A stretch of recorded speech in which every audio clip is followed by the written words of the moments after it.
Já a gente vai falar do presidente do Banco Central, das críticas que foram feitas e tudo isso ao redor de um anúncio também do Plano Safra, que foi feito hoje pelo presidente Lula. São 364 bilhões de reais para médios e grandes produtores. É um valor recorde, supera também o que foi anunciado no ano anterior por Jair Bolsonaro. E Lula diz que a intenção dele é trazer esse plano cada vez mais fortalecido a cada ano. Vamos acompanhar um trecho do que disse Lula. Se enganam aqueles que pensam que o governo pensa ideologicamente quando vai tratar de um plano safra. Se enganam aqueles que pensam que o governo vai fazer mais ou fazer menos porque tem problemas ou não problemas com o agronegócio brasileiro. A cabeça de um governo responsável não age assim. A cabeça de um governo responsável não tem a pequenez de ficar insultando, insufrando o ódio entre as pessoas. Lula deu uma resposta às várias críticas que são feitas a ele por conta de outras entrevistas e falas que ele fez acusando o agronegócio ou, de certa forma, criticando este que é um dos principais setores hoje aqui no Brasil. E aí ele está dizendo que, diferentemente do que dizem, além de colocar um plano safra que supera em valores os anteriores, ele também não quer ficar alimentando esse tipo de discórdia. Como é que você enxerga essa postura de Lula em relação ao agronegócio nesta ocasião, hein, Alan Gani? Evandro, boa tarde novamente, boa tarde à audiência. O presidente Lula, ele não é bobo, quer dizer, o agronegócio representa 27% do PIB do Brasil. Então, quando o agronegócio vai bem, significa que o governo está arrecadando mais. O agronegócio gera empregos diretos e indiretos. É uma péssima ideia comprar briga com o agronegócio. Agora, o agronegócio não quer apenas dinheiro, apenas subsídios, não é isso. Ele quer ser bem tratado pelo governo, não quer ser demonizado, sendo acusado de fascista. E também a garantia dos direitos de propriedade. Ele não quer este afago ao MST que fere e vai contra os interesses do agronegócio. É isso que o agronegócio quer, essa segurança. Lula mudou o discurso ou ele aproveitou uma ocasião em que exatamente precisa acenar e tentar se aproximar desse setor? Boa tarde mais uma vez, Evandro. Um pouco de tudo isso. O Lula é um político extremamente hábil, esperto, conhece bem as plateias que lhe aplaudem e aquelas que lhe enviam apupos, vaias. Então ele sabe melhor do que qualquer um de nós a quem agradar, a quem afagar e a quem, de vez em quando, estabelecer alguma zona de atrito. Brigou com o agro no passado, porque o agro estava claramente apoiando o seu principal rival. E agora ele sabe também que para o governo dele ser bem sucedido, as riquezas, a pujança do agronegócio é fundamental. Está muito claro para todo mundo. E o agro quer, sobretudo, sim, dinheiro. É óbvio que a oposição que o Lula tem hoje no agronegócio já não vai ser a mesma oposição que ele vai encontrar ano que vem. É claro que ele vai conquistar algumas fatias. Eu não sei o tamanho desse apoio, mas ele vai cooptar alguns apoios. Agora, com isso também, você sabe que o Lula se junta ao liberalismo brasileiro, né? Que, afinal de contas, é mais dinheiro barato para um setor pujante. E, obviamente, que o liberalismo brasileiro adora esse tipo de iniciativa. Segre, você acha que é um liberalismo brasileiro ou o setor necessita desse apoio do governo federal? Precisa do apoio não somente por uma questão de ser um setor que esteja com dificuldades, senão para manter a competitividade. Um dos problemas do acordo União Europeia e Mercosul precisamente é a competitividade do agronegócio brasileiro. E isso você consegue em função de investimentos, consegue em função de planos como o Plano Safra, e dá a sensação de que o presidente Lula se tocou que o Brasil seria como um barquinho a remo, em que de um lado você tem o agronegócio remando para frente e do outro lado você tem a indústria e os serviços remando também para frente. Porém, se as forças dessa remada são diferentes, o barquinho dá voltas, não consegue ir para frente, começa a se desviar. Então, me parece que esse discurso e esse projeto, primeiro, tenta voltar à conversa, tenta rearmar uma relação que pode ser melhor, porque o agro não é inimigo do Brasil e também não é inimigo do presidente Lula, mesmo que ideologicamente possa ser assinado mais proximidade com o ex-presidente Bolsonaro. E quando Lula se toca, e espero que isso seja o motivo pelo qual ele faz essas afirmações, o resultado é bom para todos. O presidente Lula é o presidente de todos os brasileiros, mesmo que a gente critique muitas coisas e que possa acertar em outras, como nesse caso o Plano Safra. Ô Langani, o Lula ele morde com críticas feitas lá atrás e agora assopra com valor recorde do Plano Safra?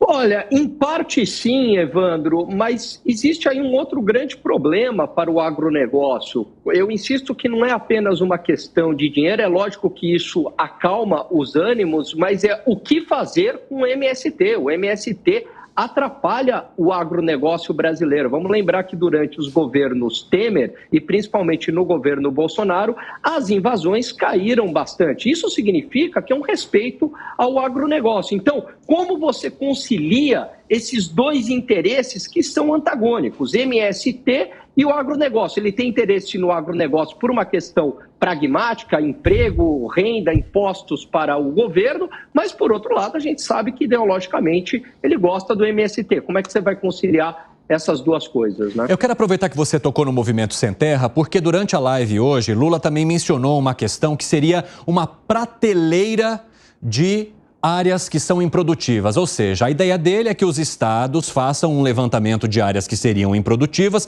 para que se possa, então, mostrar ou deixar isso claro para que a discussão não aconteça só depois que as áreas forem ocupadas, por exemplo, ou invadidas. Vamos acompanhar um trecho disso e já botar no nosso debate também. Eu falei com o ministro Paulo Teixeira esses dias. Paulo, por que a gente tem que esperar o movimento invadir uma terra para a gente mandar o INCRA avaliar se ela é produtiva ou improdutiva para a gente desapropriar? Por que o Estado não monta uma prateleira de projeto de terras improdutivas? Faz um convênio com a Secretaria dos Estados, que cuida da terra, cada estado e a União apresenta em cada estado um banco de terra disponível. Nós temos tantos milhares de hectares aqui em tal lugar e tal. Sim. Ao invés das pessoas invadirem, a gente oferece. Organiza. Essa é uma novidade que eu não pensei no primeiro e no segundo mandato. Pensei agora e nós vamos fazer. Bom, em vez das pessoas invadirem, se organizem, então, mostrando, olha, aqui nessa prateleira tem essas e essas terras que são improdutivas no país. Eu percebi que você reagiu bem mal à fala de Lula, hein, Gustavo Segré? Por quê? Muito mal. Primeiro porque o INCRA está de 1970. A pergunta é, o que ele fez até agora? Se não foi isso, fazer um levantamento. Deveria devolver o dinheiro de salários pagos e dos gastos que foram gerados para essa situação. Por outro lado, a prateleira me soa cardápio de invasões. Você em qual estado está? Estou em Goiás. Ok, você pode invadir essas terras sem problema nenhum. Faça à vontade. O Estado não vai te prejudicar, porque para isso está. Nós fizemos um levantamento para você. A gente, mesmo as pessoas que invadem terras, eles sabem muito bem quais são produtivas e quais não são produtivas. As questões que foram produtivas da Embrapa, que destruíram pesquisas de muitos anos, não precisavam uma prateleira do Estado para saber que não era essa terra que deveria ser invadida. Aliás, nenhuma terra privada deveria ser invadida. E pelas informações que a gente tem e conseguir, a quantidade de terras disponíveis são maiores que a quantidade de pessoas. O problema é que os invasores querem ir a determinados lugares, não querem ir a lugares que ficam longe. Porque já que vamos invadir aquilo que presta, não o que não presta. Piperno, o que você acha de uma prateleira de terras improdutivas? Veja, primeiro só em relação ao tema anterior, só um último detalhe. No primeiro mandato, o ministro da Agricultura era Roberto Rodrigues, um homem ligado ao agronegócio, de conhecida expertise no tema, e o que mostra que o então presidente Lula tinha todo o desejo de se aproximar desse setor. E veja, foi certamente, mas de longe, o governo que mais abriu mercados para o agronegócio, né? Rodava o mundo feito um caixeiro viajante, abrindo oportunidades, como, aliás, o acordo Mercosul-União Europeia, pelo menos em tese, serviria para novamente expandir esses mercados. Agora, em relação a essa ideia, o Estado de São Paulo já faz isso, como quando o Estado de São Paulo fez recentemente, e a gente já citou várias vezes aqui, Via e Tesp, o levantamento para se apurar quais eram as propriedades com dúvidas na titulação de posse e tudo mais, permitindo que agora os proprietários comprem com algum desconto. Ele fez esse levantamento. Então isso é claro que é possível fazer.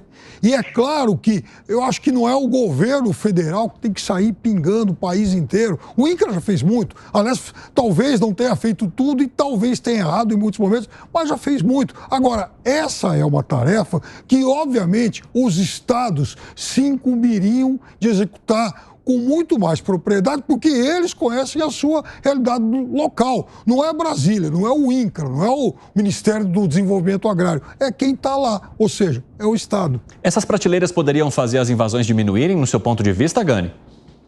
Eu acredito que não, Evandro, até porque é muito difícil estabelecer um critério do que é uma terra improdutiva. Conversando com representantes do setor, é difícil porque você tem que medir o grau de utilização, que significa 80%, o grau de produção por hectares, o grau de ocupação. É tanto critério que tem terras que aparentemente são produtivas e na hora que você coloca esses critérios mais técnicos são improdutivas. Mas o ponto é que para o MST é um grande negócio continuar do jeito que ele está. Porque se ele receber as doações de terra, o MST vai ter que trabalhar. E o que o MST quer? Ele quer viver de dinheiro do governo, ele quer viver de invasão, porque enquanto ele está nessa situação como o invasor, ele recebe financiamento de alguma maneira, ele pratica suas extorsões. A última coisa que o MST quer é trabalhar, e ele não luta por reforma agrária.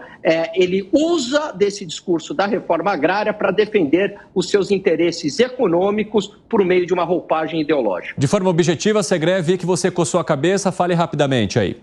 Em função do que o Piperno mencionou, para que está o INCRA então? Se os estados podem fazer esse trabalho, fecha o INCRA, diminui o gasto público. E você, Piperno, para a gente arrematar?